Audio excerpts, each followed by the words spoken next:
మీరు చూస్తున్నారు YVN news. మా న్యూస్ మీకు నచ్చితే లైక్ చేయండి, షేర్ చేయండి, సబ్స్క్రైబ్ అవ్వడం మాత్రం మర్చిపోవద్దు. సో నేను ఒక స్వచ్ఛంద సంస్థని శ్రీ స్ఫూర్తి ఫౌండేషన్ అనే సంస్థ స్థాపించి అనేక సేవా కార్యక్రమాలు చేస్తున్నాం ఈ ఏరియాలో. సో జిల్లా వ్యాప్తంగా నేను కాకినాడ జిల్లా వరకునే చేసేవాడిని. సో ఇక్కడికి వచ్చేసరికి ఏదట్టం, ఇలా రాజీపేట, సో ఇవన్నీ అంటే ఇది మాకు చివరికి అంటే మీ గ్రామం వచ్చేసరికి మాకు బోర్డర్ కింద ఉంటుంది కాబట్టి మీ గ్రామం కూడా నాకు చాలా అభిమానం. సో ఇక్కడ ఉన్న యువత అందరూ కూడా నేను చేసే కార్యక్రమంలో ప్రతి కార్యక్రమం భాగస్వాములు అవుతున్నారు. నేను లాస్ట్ ఇయర్ బ్లడ్ క్యాంప్ అనేది ఏర్పాటు చేశాను. ఆ బ్లడ్ క్యాంప్కి నా రాంబాణి నిజంగా 10 మందిని తీసుకొచ్చి బ్లడ్ డొనేట్ చేయించాడు. సో ఇక్కడున్న వెంకటేష్, దుర్గాప్రసాద్ వీళ్ళందరూ కూడా లావరాజు వీళ్ళందరూ కూడా తీసుకొచ్చి స్వచ్ఛందంగా బ్లడ్ డొనేట్ చేయించారు. సో అలాగే ఇదే బ్లడ్ క్యాంప్ అనేది ఈ నెల 18 కూడా ఈసారి అయితే అన్నవరంలో ఏర్పాటు చేస్తున్నాం. సో ఆ కార్యక్రమాన్ని కూడా మీ అందరూ కూడా అలాగే వచ్చి బ్లడ్ డొనేట్ చేస్తారని కోరుకున్నాను.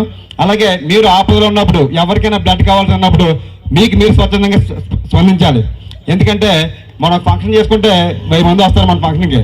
అలాంటిది మన ఆపద ఉన్నామంటే ఒకరు బ్లడ్ డొనేట్ రారా, వస్తారు. సో మీలో మార్పు అనేది రావాలి. ఎందుకంటే రక్తం చేయడం వల్ల ఎవరు ఎటువంటి అపోలు పెట్టుకోకండి. ఎందుకంటే రక్తం ఇవ్వడం వల్ల మన బాడీ సూపర్మెంట్ అవుతుంది. సో కావున మీ చుట్టుపక్కల ఎవరికైనా ఎటువంటి బ్లడ్ కావాలని సరే నన్ను సంప్రదించండి.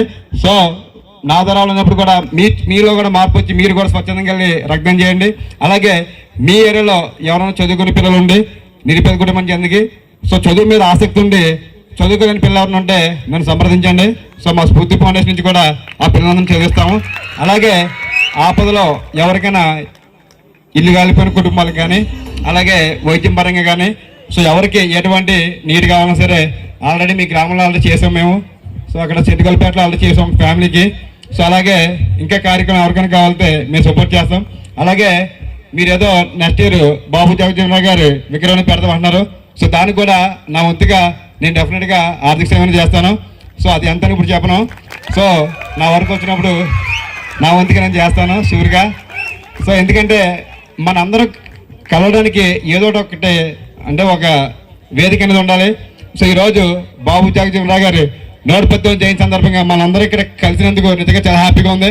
So thank you sir. Once again నాయకులందరికీ కూడా నాకు ఈ అవకాశం ఎందుకు నేను మీ అందరికీ కూడా ప్రత్యేకంగా తెలుపుకుంటూ సెలవు తీసుకుంటున్నాను.